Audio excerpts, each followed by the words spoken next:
Sony नांदे और आप देख रहे हैं केसरी उजाला न्यूज। अमरावती में 19 जून से पुलिस भर्ती शुरू होने वाली है। 74 जगहों के लिए भर्ती की जा रही है, जिसमें पुरुष और महिला दोनों शामिल है।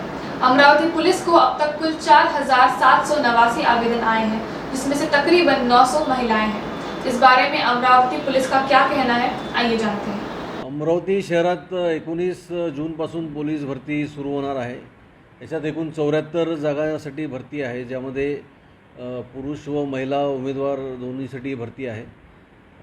एकूण 4789 लोकांनी अर्ज आतापर्यंत अमरावती शहराकडे प्राप्त झालेले आहेत। याच्यामध्ये 913 महिला उमेदवार आहेत। भरती ही 19 पासून सुरू होईल। दररोज साधारण 800 उमेदवार आम्ही बोलवले आहेत। पहिले भरतीमध्ये प्रक्रिया अशी राहील की त्यांचे कागद एंट्री जे आहे हे तपासण्यात येईल, हॉल तिकीट, आणि त्यानंतर त्यांची उंची मोजण्यात येईल महिला आणि पुरुष उमेदवारांची, आणि पुरुष उमेदवारांची चेस्टची मोजमाप करण्यात येईल, आणि त्यानंतर फिजिकल टेस्ट सुरू होतील। यामध्ये पावसाळ्यामध्ये कुठल्याही प्रकारचा व्यत्यय येणार नाही याची दक्षता आम्ही घेत आहोत।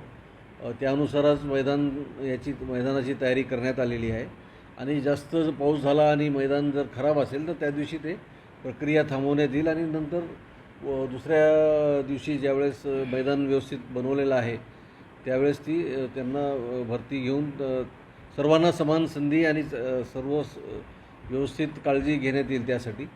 त्यासोबतच उमेदवारांना कुठल्याही प्रकारचा प्रॉब्लेम होऊ नये यासाठी त्यांना त्या ठिकाणी ॲम्ब्युलन्स आणि वैद्यकीय पथकसुद्धा तिथे ठेवण्यात येत आहे।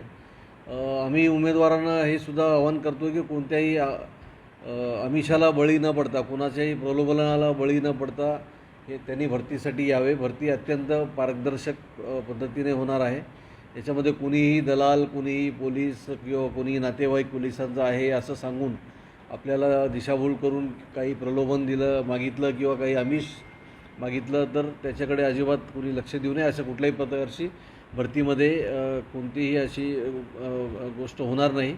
अत्यंत पारदर्शक अशी भरती होईल, आणि अशी कोणी प्रयत्न करत असेल तर त्याची तक्रार आपण तात्काळ वरिष्ठ पोलीस अधिकाऱ्यांकडे करावा, किंवा नियंत्रण कक्षामध्ये फोन करावा, किंवा अँटी करप्शन ब्युरो म्हणजे लाचलुचपत प्रतिबंधक विभाग यांच्याकडे तक्रार करावी। यांचे नंबरसुद्धा आम्ही प्रेसमध्ये दिलेले आहेत, प्रेस नोट दिलेले आहे, आणि त्या नंबर्सचं डिस्प्लेसुद्धा ग्राउंडवर करण्यात येत आहे वेगवेगळ्या ठिकाणी।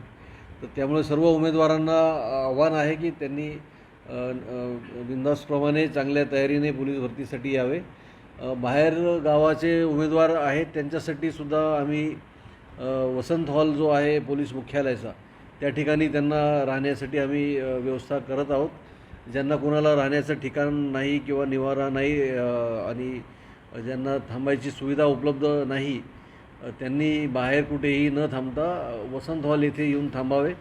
त्या ठिकाणी आम्ही उमेदवारासाठी थांबण्याची सुद्धा व्यवस्था करीत आहोत। त्या ठिकाणी सर्व सोयी सुविधा उपलब्ध आहेत, बाथरूम, त्यांना काही अडचण येणार नाही। आणि या व्यतिरिक्त काही अडचण आली तर त्यांनी आमच्याशी आणि आमचे DCP हेडक्वार्टर्स आणि DCPs इतर यांच्याशी संपर्क साधावा। त्यांची सर्व अडचणी दूर करण्यात येईल। धन्यवाद।